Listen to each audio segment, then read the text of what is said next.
করতে দেবো না। এই জন্যই আমি নন্দীগ্রামে দাঁড়িয়েছি। বলছি গতবারের কালীঘাটের কাকু আপনাদের কথা বলে দিয়েছে।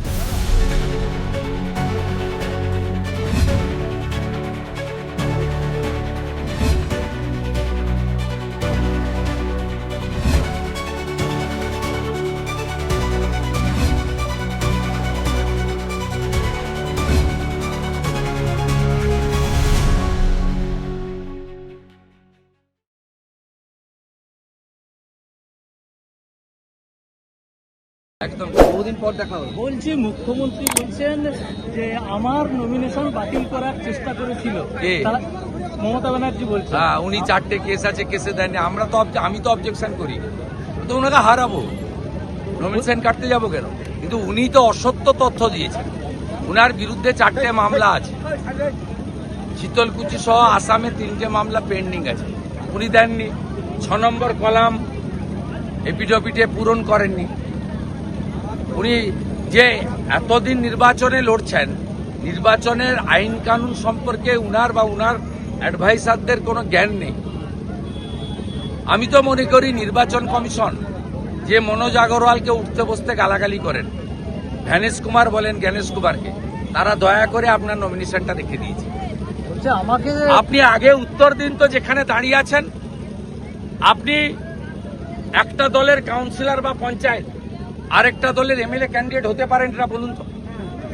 আপনার পলিটিক্যাল পার্টির রেজিস্ট্রেশনের নিয়ম হচ্ছে ভারতবর্ষে যে কোনো একটা রাজনৈতিক দলের সদস্য হতে হবে। যে কোনো দলের সিম্বলে দাঁড়াতে গেলে তার প্রাথমিক বিষয় হচ্ছে ওই পার্টির তাকে সদস্য হতে হবে। আপনি বলুন একই অঙ্গে কত রূপ? আমি অবজেকশন করিনি, জনগণই রিজেক্ট করবে। এটা হয় কখনো? পঞ্চায়েতে পদ্মফুলের পঞ্চায়েত মেম্বার আর বিধানসভায় ছিন্নমূলের প্রার্থী। বলছেন আমার ক্ষতি করার চেষ্টা করেছিল। বলুন এরা ক্ষমতায় এলে তাহলে আপনাদের কি করবে? ওনারা যা চুরি চামারি করেছেন, পুরো জনগণ চায়, বেকার যুবক যুবতী চায়, চাকরি চুরি করেছেন, 70 লক্ষ এসএসসির পরীক্ষার্থী চায় আপনি সপরিবারে জেলে যান। কালীঘাটের কাকু আপনাদের কথা বলে দিয়েছে। দাদা আমার দুটো জাস্ট এটা হচ্ছে, অনেকে বলছেন যে বিজেপি দল কখনো মুখ্যমন্ত্রী অ্যানাউন্স করে যায় না, তাদের মুখ্যমন্ত্রী মুখ। কিন্তু যেভাবে দল আপনাকে ভবানীপুরে লড়ার সুযোগ দিল, একাধারে নন্দীগ্রাম, তাতে আপনি বিজেপির অঘোষিত মুখ্যমন্ত্রী। আমি এসবে উত্তর দেব না, কাল্পনিক প্রশ্নের উত্তর আমি দিই না। আর এখন আমাকে দল ভরসা করেছিল যে আপনি নন্দীগ্রামে মুখ্যমন্ত্রীকে হারান। 64,000 মুসলমান ভোট ছিল, সবাই মমতাকে ভোট দিয়েছে। হিন্দুরা অনেক ভাবনা চিন্তা করে, যদিও এখন হিন্দুরা অনেক সংগঠিত, কিন্তু মুসলমানরা ভাবনা চিন্তা করে না। তারা জানে যে খালার কাছেই তারা ভালো আছে, যারা মৌলবাদী। আবার যারা রাষ্ট্রবাদী মুসলিম, তারা আমাদের সঙ্গে হাসিমুল দাঁড়িয়েছে। আমাদের সংখ্যা কম এজে, তাই আমাকে নন্দীগ্রামের দায়িত্ব দিয়েছিল। আমি জনগণকে নিয়ে হারিয়েছি। দল মনে করেছে যে এই নির্বাচনে মুখ্যমন্ত্রীর বিরুদ্ধে বিরোধী দলনেতাকে দাঁড় করানো উচিত। আমাকে নির্দেশ দিয়েছে, আমি পালন করেছি। আমার বিশ্বাস, যে বিশ্বাস এবং মর্যাদা বিশ্বের সর্ববৃহৎ রাজনৈতিক দল বিজেপি আমার উপর রেখেছে, আমি সেটা মর্যাদা রাখতে পারি। আচ্ছা, আপনি ওখানে গেলেন, উনি কিন্তু এখানে এলেন না। আমার মনে আছে গতবার ভোট প্রচার আমি কভার করেছিলাম, তখন উনি বলেছিলেন যে আমি নন্দীগ্রামে ঘুরে ঘর বানিয়ে থাকবো। উনি বলেছিলেন যদি নন্দীগ্রামে যেতাম তাহলে আমি নন্দীগ্রামে 5 বছর ধরে আসেননি। উনাকে যে মুসলিম সহ 1,08,000 ভোট দিয়েছে, তাদের পাশেও দাঁড়ান, এবং যাতে নন্দীগ্রামের মানুষ জল খেতে না পায় সেজন্য পাইপগুলো বেছাতে দেন। বিজেপি সরকার আসবে, নন্দীগ্রামের সমস্ত অসম্পূর্ণ কাজ আমরা করব। 30,000 যুবক বাইরের রাজ্যে থাকে, ক্ষুধার টানে, বিজেপি শাসিত রাজ্যে রোজগার করে পশ্চিমবঙ্গে টাকা পাঠায়। সেই ছেলেদেরকে ফিরিয়ে এনে হাতে কাজ, পেটে ভাত, মাথায় ছাদ বিজেপির অঙ্গীকার। এই যে দিনের বেলায় নন্দীগ্রাম, রাত্রিবেলায় ভবানীপুর, এই ফিটনেস লেভেল, এবং এই যে এর জন্য যে মানসিক জোর লাগে, তার সঙ্গে রাজ্য আপনি সামলাচ্ছেন কিভাবে? স্বামী বিবেকানন্দ বলে গেছিলেন, যার নিজের প্রতি আস্থা আছে সেই সাত্ত্বিক, যার নিজের প্রতি আস্থা নেই সে হচ্ছে নাস্তিক। আমার নিজের প্রতি আস্থা আছে এবং 55 বছর বয়স, যেসব ব্যাধি রোগ মানব জীবনে প্রবেশ করে, সুরাপান থেকে অনেক রকম আসক্তি, সেটা থেকে ভগবান আমাকে দূরে রেখেছে।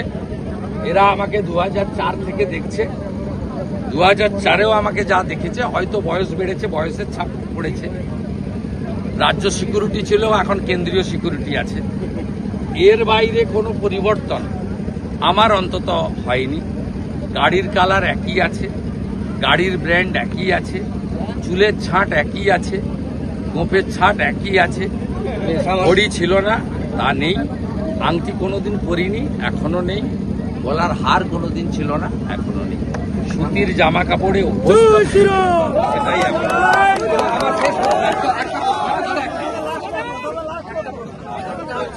বিধানসভার ভেতরের ছবিটা এবার যে বিধানসভা তৈরি হতে চলেছে, এই ছবিটা কেমন হতে চলেছে আপনি কোন বিধানসভা ভিজুয়ালাইজ করছেন? কিরকম বিধানসভা? রাষ্ট্রবাদীরা ভিতরে থাকে, ভারত মাতা কি জয় দিয়ে বিধানসভার সূচনা হবে। বন্দে মাতরম গাইব আমরা।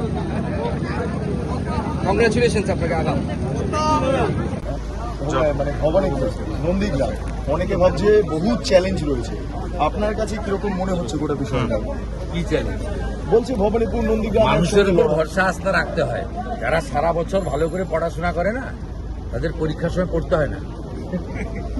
আমি সারা বছর পড়াশোনা করি, সারা বছর লোকের সঙ্গে সম্পর্ক রাখি যতটা পারি।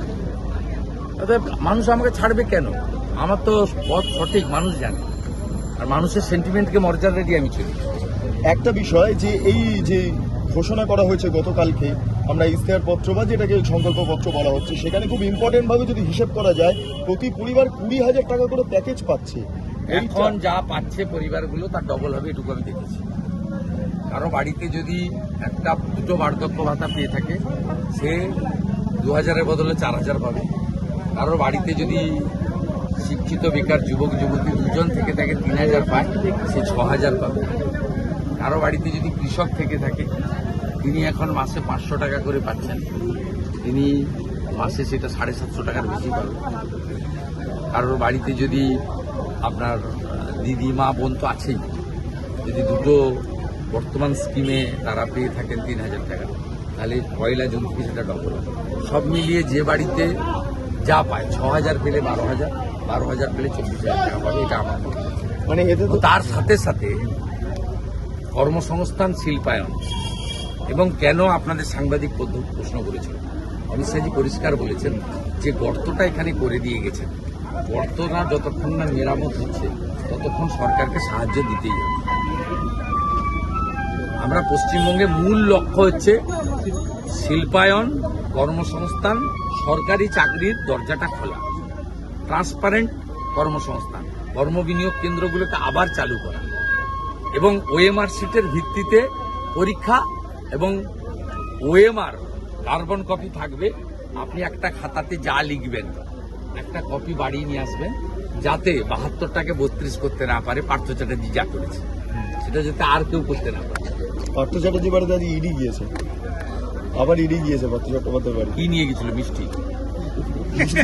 শুভেন্দুদা, সঞ্জয় আরি গতবার লোকসভা ভোটের আগে যার মাকে মেরে ফেলা হয়েছিল, যার মাথা সঞ্জয়ও মারা গেছিল প্রায়, বলতে সরি টু সে, কোমায় চলে গেছিল।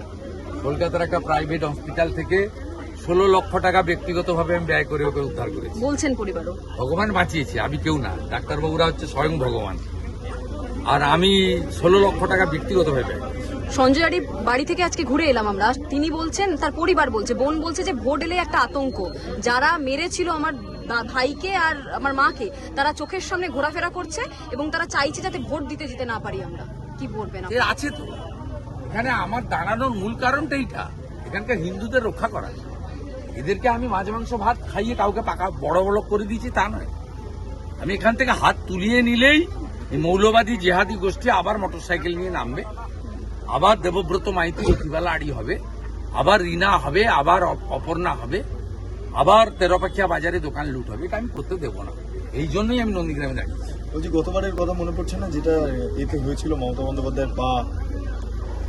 না না, এগুলো মোটর ড্রামা তো। এবারে তো আপনি একটা মাথায় ব্যান্ডেজ করে নিয়ে কলকাতায় যান না, আমি একটা আপনাকে লাগিয়ে দিচ্ছি, এখানে একটু আলতা লাগিয়ে দিচ্ছি, গোটা মাথা বেঁধে দাও যে নন্দীগ্রামে মেরেছে আপনি বলে যান, আপনাকে বেশ খানিকক্ষণ দেখাবে টিভিতে।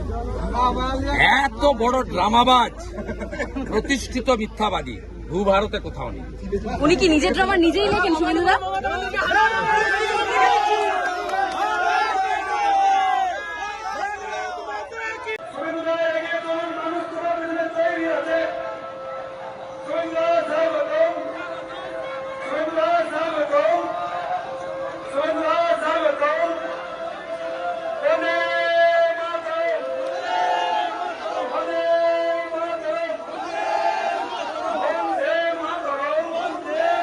মন্দির এবং চাকরি গ্রামে আমাদের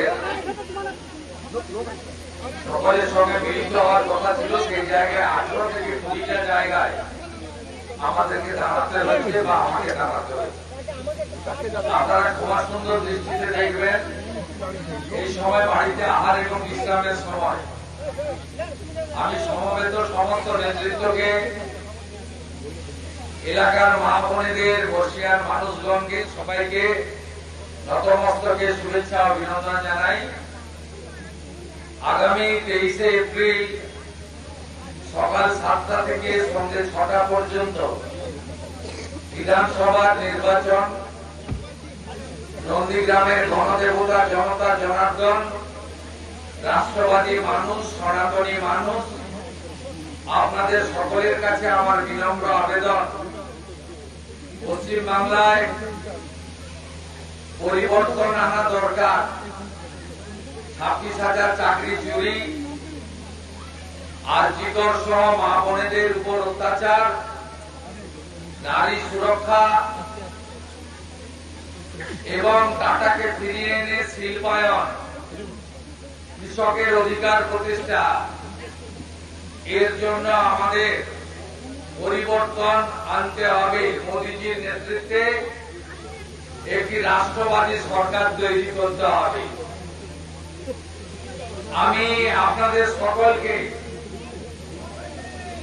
আমার ইভিএম 1 নম্বরে নাম আছে অধিকারী শুভেন্দু, পাশে আমার ছবি আছে, তার পাশে পদ্মফুল প্রতীক আছে। সবাইকে 1 নম্বর বোতাম টিপে আমাকে নির্বাচিত করা। পশ্চিমবঙ্গে যে বিজেপি সরকার হবে, সেই সরকারে যাতে নন্দীগ্রাম তার নির্বাচিত বিধায়ককেও পাঠাতে পারে, তার বিনম্র আবেদন জানাই। আপনারা জানেন, গতবারে মমতা ব্যানার্জি লড়েছিল। আমি আশা করেছিলাম মমতা ব্যানার্জি আবার একবার লড়বেন, কিন্তু তিনি সাহস দেখাতে পারেননি। তিনি একজনকে ভাড়া করে নিয়ে গেছেন বিজেপির কাছ থেকে। কেউ বলেন ভাড়া করে নিয়ে গেছে, কেউ বলেন লোভে গেছে, কেউ বলেন অর্থে বিক্রি হয়েছে, আবার কেউ বলেন অনেক দুর্নীতি আছে, দুর্নীতি থেকে বাঁচার জন্য গেছে, পুলিশ নাকি তাকে নিয়ে গেছে। সে কেন গেছে আমার জানার দরকার নেই, কিন্তু আমিও যেদিন তৃণমূল আজ থেকে 6 বছর আগে ছেড়েছিলাম, বিধায়ক পদ থেকে পদত্যাগ করে সাধারণ মানুষ হিসেবে যোগ দিয়েছিলাম। আর যিনি আমার বিরুদ্ধে লড়েছেন, তিনি জানেন এখানে জিততে পারবেন না, সেই জন্য তিনি বিজেপির পঞ্চায়েত মেম্বারের পদটা রেখে দিয়েছেন। যদি নৈতিকতার প্রশ্নই থাকতো, পদ্মফুলের পঞ্চায়েত খাতায় কলমে, বিডিও অফিসে, সরকারি ঘরে, আর জোড়াফুলের বিধানসভার প্রার্থী, এইরকম অনৈতিক আচরণ আমি ভারতবর্ষে কোনদিন কোন রাজনৈতিক লোককে দেখিনি। এটা কি রাজনীতি? গাছের খাবো, তলার কুড়াবো। তাই আপনারা শিক্ষিত মানুষ, সচেতন মানুষ, নন্দীগ্রামের কাকে প্রতিনিধিত্ব পাঠানো যায় বিধানসভায়। হ্যাঁ, আমি বিরোধী দলনেতা ছিলাম, আমি বিরাট অট্টালিকা আপনাদের করে দিতে পারিনি, যে বিরোধী দলনেতা কাকে কেমন হওয়া উচিত সেটা আমি আপনাদের আশীর্বাদে প্রমাণ করেছি। দল, মত, বর্ণ, ধর্ম নির্বিশেষে যারা অত্যাচারিত হয়েছেন আমি তাদের কাছে পৌঁছেছি। রামপুরহাটের বক্তই মুসলমান মহিলাদের শিকড় তুলে পুড়িয়ে মারল। যে মুসলমানরা দুয়ার ধরে মমতাকে ভোট দেয় তিনি যাননি, আমি আগে পৌঁছেছি তাদের পাশে। মগরাহাটে সিপিএম আইএসএফ কর্মীদের পঞ্চায়েতের পরে ঘর ছাড়া করে দিয়েছিল। সিপিএম এর নেতারা যাওয়ার আগে আমি গেছি তাদের পাশে দাঁড়াতে। ধুলিয়ান শামসেরগঞ্জে হিন্দু 10টা গ্রাম পুড়িয়েছে। হরগোবিন্দ দাস, চন্দন দাসকে পশু কাটার তরবারি দিয়ে কেটেছে। হরগোবিন্দ দাস, চন্দন দাস সিপিএম পরিবারের, সেখানে আমি পৌঁছেছি তাদের কাছে। মোথাবাড়িতে হিন্দুদের উপর আক্রমণ, আপনাদের এমএলএ প্রথম পৌঁছেছে।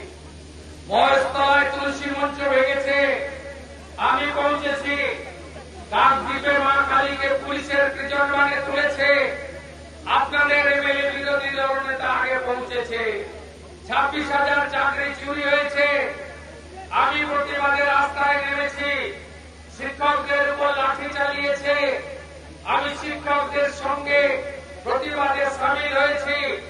বিধানসভার ভিতরে লড়েছি, বাইরে লড়েছি। আপনাদের এমএলএ যাকে বিজেপি বিরোধী দলনেতা করেছিল, বিরোধী কেমন হওয়া উচিত, সরকারের অন্যায় কিভাবে প্রতিবাদ করা উচিত, আমি কিছুটা হলেও করে দেখানোর চেষ্টা করেছি।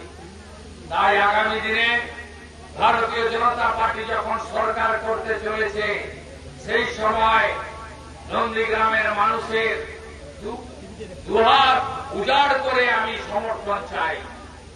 আমি চাই নন্দীগ্রামে আমি এইচডিএফ চেয়ারম্যান হিসেবে ঢালাই রাস্তা, স্ট্যান্ডগুলোতে আলোকিতকরণ, স্কুলের বিল্ডিং নির্মাণ, কলেজের বিল্ডিং নির্মাণ, হসপিটালের বিল্ডিং নির্মাণ, বিএড কলেজের বিল্ডিং নির্মাণ, নন্দীগ্রাম বাইপাস রাস্তা তৈরি করা, আমাদের হলদিয়া নন্দীগ্রামে জেটি নির্মাণ, এসটি ক্যানেল সংস্কার সহ যে যে উন্নয়নের কাজগুলো করতে পেরেছে বিগত দিনে, আগামী দিনে রাজ্যে যদি সরকার আসে অন্য কাজ তো হবে। বেকার যুবকরা তো চাকরি পাবে। 30,000 ভাই বাইরের রাজ্যে চলে গেছেন নন্দীগ্রামে পেটের টানে, তাদের ফিরিয়ে এনে কাজ তো দেব। বিশ্বকর্মা যোজনা তো চালু করব, আয়ুষ্মান ভারত তো দেবেও, মা বোনেদের 3,000 টাকা অ্যাকাউন্টে ঢোকাবো। বেকার যুবকদের চাকরি যতক্ষণ না দিতে পারছি 3,000 টাকা ভাতা দেব। বার্ধক্য ভাতা ডবল করব, 2,000 টাকা করে বার্ধক্য ভাতা দেব। মহিলাদের সুরক্ষা দেব, দুর্গা স্কোয়াড তৈরি হবে, মাতঙ্গিনী হাজরা ব্যাটালিয়ন তৈরি হবে, রানী রাসমণি ব্যাটালিয়ন তৈরি হবে এবং হলদিয়া নন্দীগ্রাম মহিষাদল 13 পেটিয়াকে সংযুক্তকরণের কাজ আগামী সরকার করবে। তাই 1 নম্বর বোতাম টিপে আপনারা আমাকে তথা বিজেপিকে জেতাবেন। দেরিতে আসার জন্য আবার ক্ষমা চেয়ে নিয়ে 4 তারিখে জেতার পরে প্রথম আপনাদের গ্রামে আমি আসবো, আপনাদের সবার কাছ থেকে সেদিন জয় গ্রহণ করব। আমি এখানেই প্রস্থান করছি। 5টার সময় নারায়ণ চকে আমার সভা আছে, তারপরে আমি নবীনদার বাড়িতে চা খেতে আসবো। সবাই ভালো থাকবে।